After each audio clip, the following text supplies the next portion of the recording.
Welcome back to Speyer, Germany for the Heingericke Prize, round 3 of the 1993 Pro Superbike Series. Andy Hoffmann, the leader in traffic, passing Bernd Kaspers, number 80, and closing on Frank Stadler, number 23. And the lap traffic, really a serious problem. The blue flag goes out, the overtaking flag's in use here, used at every circuit around the world, but certainly in evidence at Speyer, and very much needed, I suspect. The charge is on. 10 laps to go to the checkered flag, and Andy Hoffmann ahead of Geschwender. Sven Seidel still third, Johnny Vervis fourth, Peter de Barto in fifth place. And there's Owen Coles in sixth spot, followed by Udo Mark, and behind him Edwin Weibel. And they're all chasing Peter de Barto, Mr. Superbike himself as far as Germany is concerned. And Edwin Weibel carries the #1 plate as the Pro Superbike champion from 1992. There is Roberto, number 19. Then the chasing group. It's Coles, Udo Mark, Edwin Weibel, then Tony Heiler, and Rainer Janisch having a very good ride indeed, just at the back of that group. And a lot of very valuable Pro Superbike Championship points at stake. Coles 38, number 17 Udo Mark, number 1 Edwin Weibel. And Udo Mark, we would normally expect him to see him further up towards the front, and Edwin Weibel's another man who's not having the best of fortune at the moment, having slipped back to 8th place at one stage, now trying to reverse the process. And Udo Mark putting the pressure on Owen Coles. Behind him, Weibel and Heiler in close attendance. Edwin Weibel, well, I suppose with a long season, any points are useful. Peter de Barto, number 19, just going out of your picture. There's the gap behind. Then comes the Australian, then Udo Mark, then Edwin Weibel, then number 20, Tony Heiler. And Weibel, the quickest man in practice, hoping that conditions would dry out. I'm sure he daren't ease off because Tony Heiler is right behind him. And the man from Switzerland who normally wears spectacles having a very unhappy ride. Back with the leaders though now. And Geschwender ahead of Andy Hoffmann. So Geschwender with the advantage. And the man who helped him do that was one of the tail-enders, Alfred Schmidt, number 51. A little group of riders there. Geschwender this time quicker on the acceleration, saw the chance to go past just a little bit earlier than Andy Hoffmann did. So Hoffmann once again pushed back into second position. Geschwender back in charge.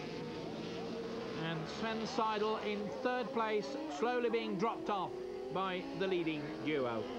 Well, there are more tail-enders out dotted around the circuit, and this is going to make life very difficult indeed for the leaders. We've seen the lead change 2 or 3 times because of slower man out on the racetrack. And Geschwender running just a little bit wide again on that corner. He's had some problems. It's not his favourite corner on this circuit by any manner of means. Look over his shoulder, and they close on another slow man. Roland Oschwald is the next victim to fall, and Hoffmann's on the inside. Geschwender just eased off, didn't want to catch the man up going through this little S section, and suddenly Andy Hoffmann fired the retro rocket, and he went through like a scolded cat. And the faller, somebody's gone down, the yellow flags were out. Well, that they were Suzuki leathers, as somebody walking across the grass there. Certainly not Sven Seidel. We'll see who it was in just a moment. Andy Hoffmann, though, having regained the lead. Geschwender behind him, winds up the wick in his slipstream. Will he pull out? And this is, oh dear, and the man going down was Achim Pennisch, and that looked very painful indeed. Down, flicked over the handlebars, high-sided by the out-of-control Suzuki, and the conditions catching out Achim Pennisch. Well, on his feet, not hurt, but out of the race. And, well, a very sporting chap there. Roland Oschwald waves the leaders past. Hoffmann with the advantage. Geschwender in second place. And again, just a glimpse of a slower rider. And Andy Hoffman will know that Geschwender will be there looking to take advantage of the situation, just as Hoffman has done on several occasions. These two men setting a really quick pace, and you can see Geschwender come out of that corner quickly, winds up the wick, levels with Hoffman. He's on the inside. Is he going to do it? 5 laps to go to the checkered flag, and Geschwender's gone through.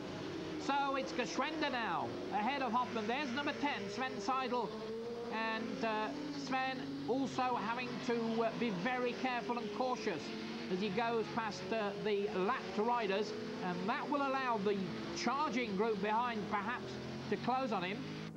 Well, there is Sven Seidel, and behind you can see some lap riders, but also in the background the group beginning to close on him. So Sven Seidel, what seemed at first to be a very safe third, is beginning to have problems. Behind him, Roland Oschwald, he's not in the picture, he's a lap down. Sven Seidel having to use caution. You can see the back end of that Suzuki just slide around all over the place through the S's, down past the finishing line, and they're back with the leaders, and they're side by side again, and they are mixing it once again with riders who are about to go 1 lap down. Now, can Hoffman regain the advantage? Geschwender, he's going to have to make up his mind. Is he going to go to the left? Is he going to go to the right? The back end of the Kawasaki complains. They're on the straight. They wind up the wick. There goes Hoffman down the outside. Geschwender's there, and look at the bike just sliding 2 feet or more out of line. Oh, and that was close, and Andy Hoffman nearly ran up the back of Geschwender as Geschwender had to pick his way through the slower traffic. Well, no disrespect to these men, and would you believe it, there is number 48, and that is Roger Kellenberger, the man who did so well in round 1 at the Nürburgring, the 25-year-old Swiss rider, number 48, Roger Kellenberger, about to be lapped by the two men, and Kellenberger looks over his shoulder to see if he's got any more unpleasant surprises in store for him. Well, what a turn up for the books. Oh, and Geschwender in trouble, made a big mistake there, and he goes wide, but Hoffman not close enough to take advantage. That is the second time that Geschwender's had a problem on that corner. He's overshot on 2 occasions, and each time Andy Hoffman wasn't quite close enough to do anything about it. Well, riders all over the circuit, and Michael Galinsky, well, we've seen him up with the leaders. Number 21, he's about to be caught by the leaders, and Galinsky, well, he's no slow coach, so the leaders, Geschwender and Hoffman, are beginning to lap quite a lot of the field at the moment. Geschwender, Hoffman, and time is beginning to run out for Andy Hoffman if he's going to close on Geschwender and make a move for the front. And the award from PVM Wheels and Brakes for the fastest lap of the race going to Johnny Vervis, 500 Deutschmarks to him, and the Dutchman will be well pleased with that. He had to make a real charge to come through and move into 4th position, and they've still not got past Michael Galinsky. Well, Galinsky I think has quickened his pace, which perhaps is just a little bit naughty. Maybe he should have allowed these 2 leaders to go through, but of course everybody looking for points, and once you start to slow down in conditions like this, very, very easy to lose concentration and to drop a real clanger. And Andy Hoffman now losing ground yard by yard. Galinsky quickening his pace, but so too is Ernst Geschwender, and it seems that Andy Hoffman has got nothing in reserve. It looks as though Geschwender is going to win this one. Geschwender on the charge. This is the final lap. Just 1 lap to go then, and still Michael Galinsky is not being lapped by Geschwender, and certainly Geschwender is quickening his pace. He's pulling away from Andy Hoffman. So Galinsky trying to stay on the same lap as the race leader, and there's the gap. You can see number 3 Geschwender, number 2 Andy Hoffman, the charge behind for points still, and Sven Seidel in the middle of that group of riders, the man in 3rd place, and Ernst Geschwender heading for victory, his first win of the season, and that will boost his championship hopes. Andy Hoffman, the leader as we went into this race, and Galinsky looks as though he's going to be saved the ignominy of being lapped. The checkered flag goes out, and Ernst Geschwender has won round 3 of the 1993 Pro Superbike Series.